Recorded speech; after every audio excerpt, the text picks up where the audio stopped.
Good morning, everyone. Happy Sunday. Welcome to a new episode of Sports News Flash at 12. I'm Miguel Mike Medina, your weekend sports anchor. Gregg Popovich, after 29 seasons being the head coach of the San Antonio Spurs, has officially stepped down.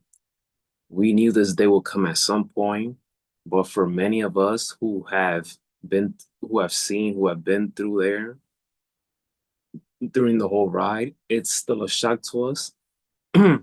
But Gregg Popovich, at the age of 76, he's done it all. He has nothing left to prove. Even though he's stepping down as the head coach, he will serve full time as the team president. What Pat Riley was to the Miami Heat, Gregg Popovich is to the San Antonio Spurs. Now, there's Heat culture, but there's also Spurs culture. And both organizations are very classy. They're all about hard work. Even though the difference is that it's very rare that players leave San Antonio in bad terms. And that was the case in Miami. Shaq, D-Wade, Jimmy Butler, the list goes on and on. They all left Miami Heat organization in bad terms. Pat Riley's cutthroat. Gregg Popovich is cutthroat as well, but there's just something about the San Antonio Spurs organization that you very rarely hear any controversy about players leaving that organization in bad terms. The closest thing to it was Kawhi Leonard. Kawhi Leonard was supposed to be the future of that organization, but things didn't pan out that way, and he got traded to Toronto. He did win a championship in 2014 and was named Finals MVP under Gregg Popovich and coach and Kawhi Leonard, who's my favorite player in the game. He's always given props to Coach Pop, saying that he's a great coach. But Coach Pop, in my opinion, he's the greatest coach in NBA history. You know, I don't blame no one. They say that he's one of the greats because there's so many great head coaches in the history of the game. But for me, in my eyes, he's number one. So he ends his coaching career with San Antonio with 1,422 regular season victories, five championships. All right. And, last season, he didn't coach the full season because he suffered a mild stroke. So Mitch Johnson, who was the acting head coach for Gregg Popovich, he is now the interim head coach of the Spurs going forward. Now, who is Mitch Johnson? There's a couple of things I want to say about him. The former, he's the son of former two-time NBA All-Star and 1979 champion John J.J. Johnson. And Mitch Johnson, although he didn't play in the pros, but he supposedly was an accomplished player in high school. He brought in two state championships at Oldea High School in Seattle, and he averaged 22 points and 8 assists as a senior. And then he played in college at Stanford, which he played alongside Brook Lopez, who's still playing in the NBA today. So he played alongside with Brook Lopez, the Lopez brothers, Brook and Robin Lopez, and Landry Fields, former Nick, who was also former GM of the Atlanta Hawks. And Brook Lopez had this to say about Mitch Johnson about during his time when he was in college with him. He called him the maestro due to the way he conducts and runs the show. So when you hear that, that's good news if you're a San Antonio Spurs fan, because that's you want to keep that tradition going in terms of what you bring to the table, how to run a team, bring a certain level of class, respect, and dignity to the game. So hopefully it works out for him. And Robin Lopez continues to say that seeing him in the position that he's in now is not a shock. He belongs there. He's such an intelligent basketball player, the highest basketball IQ I've ever played with or been around. That's massive praise. Massive praise. So I wish Mitch Johnson nothing but best. Victor Wembanyama. I mean, I like the future of the Spurs because we have Victor Wembanyama, Stephon Castle, De'Aaron Fox. So they have like a big three going on there. Obviously, we have to wait and see how Victor will come back because he did end of the season with blood clots. So hopefully he comes back better than ever. Wembanyama said that he trusts the organization and that he trusts Mitch to grow into the head coaching role. So he feels that the Spurs organization is in good hands because they support one another and they like the vision where it's going. I just hope that Gregg Popovich, God gives him more years of health for him to see this young core rise to the occasion and succeed. Because the fact remains is he's gonna stay with team as team president, and obviously he had a scare with the stroke, but I just again with the man above, hopefully he could stick around and see. Hopefully the Spurs win another title sooner or later in these next 5 years because, like I said, they have a very good group going on there, and they just got to continue to bring in more pieces into the organization. I really like Chris Paul in that San Antonio organization because Chris Paul, whether you like him or not, he changes the culture in the locker room in any team he goes to. Every team that he goes to, the winning percentage goes higher.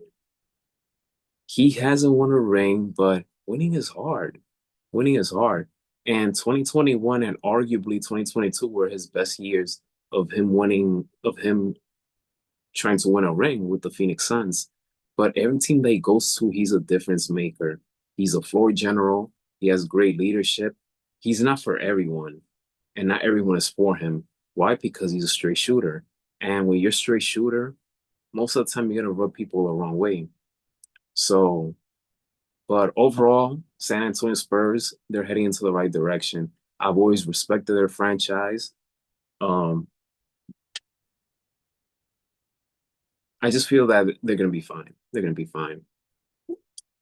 In other news, Denver versus Clippers. This series has been the best series of the first round. As of last night, it came to an end. The Nuggets won game seven. They dominated the Clippers and they won 120 to 101.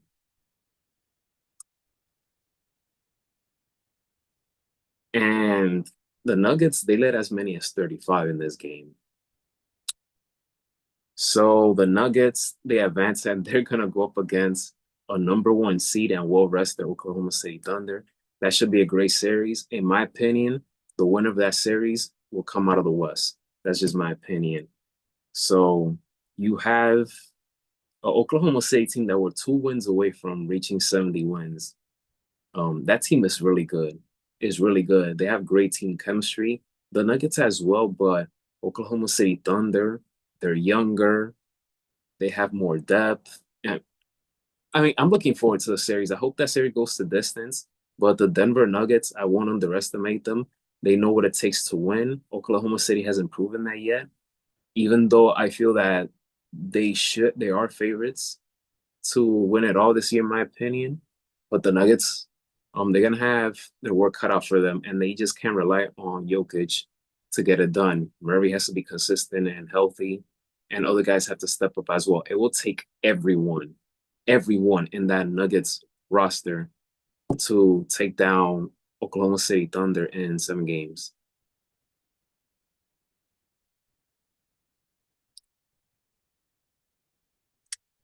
For those of you who grew up with NBA on NBC, like myself, um, we have some great news. The theme song Round Ball Rock will return to NBC.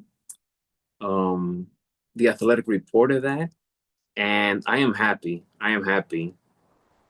That theme song was the epitome of NBA on NBC that ran from 1990 to through 2002, and I had the honor of watching it from late 1999 through 2002. So the fact that the NBA on NBC and Peacock, they will have this theme song It's gonna send chills down my spine. It's gonna bring back a lot of nostalgia for all of us who grew up watching NBA on NBC. The Gen Zs don't know what that feels like, but they're gonna get a taste of it because it's gonna bring back. And I love the fact that it's gonna come back. So I'm very happy that they're gonna bring it back. And speaking of NBC Sports, Carmelo Anthony will be joining NBC Sports as studio analyst. That news coming off guard, but I'm looking forward to see how he will do in this role. The announcement was made on Saturday afternoon during NBC's coverage of the Kentucky Derby. Carmelo Anthony, I mean, what a year he's having. He will be enshrined in the Basketball Hall of Fame in September. And now with this news, he's just having an incredible year, an incredible year. So I wish him nothing but the best.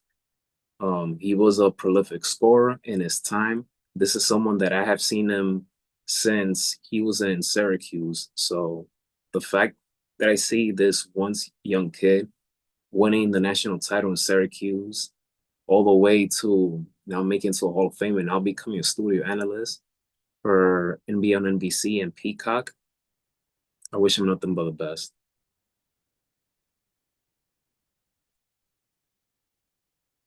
Arena Sabalenka, one of my favorite tennis players in the game, the number one world player in tennis. She defeated Coco Gauff in the Madrid Open, and this is her third title of the year. So she continues to remain hot. Sabalenka beat Gauff 6-3 and 7-6 in the sets. After the match, she revealed what she thought was the reason for her victory over Coco Gauff. She had this to say. She said that it was really intense, but she went on to say, I would say overall the match was going really well until the early break in the second set. And then I was trying to come back in the match. I found my rhythm on the serve back, and then I was trying to put as much pressure as I could on the serve. I am really glad in that tricky game at 4-5, I was able to break her back. She's speaking on the first set. That was really intense at the end of the match. I think the key was that I was focusing on myself and playing point by point without overthinking stuff.